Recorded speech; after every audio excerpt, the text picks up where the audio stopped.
pemuda yang beriktikaf di masjid dengan meninggalkan semua aktivitasnya, apakah boleh? Ini perlu kita rinci, pemudanya ini aktivitasnya yang ditinggalkannya apa gitu loh.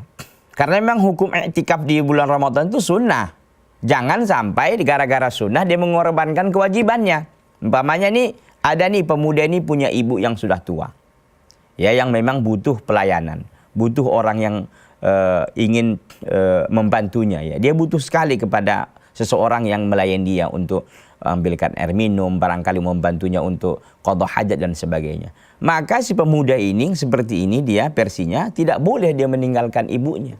Kenapa? Karena birrul walidain itu wajib ketimbang dia ke masjid tadi untuk sekedar hanya untuk iktikaf begitu. Jadi tetap dia di rumah, jangan iktikaf. Jadi soalnya perlu kita untuk rinci ya, karena soalnya umum sekali. Pemuda yang beriktikaf di masjid dengan meninggalkan semua aktivitasnya, apakah boleh? Kita rinci, nggak bisa kita jawab boleh begitu. Ya, kita rinci. Kalau memang dia mempunyai suatu kewajiban yang tidak bisa ditinggalkannya, maka nggak boleh iktikaf.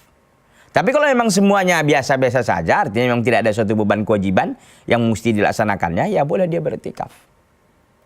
Begitu ya. Ketika ada kewajibannya, maka iktikaf ditinggalkan ya.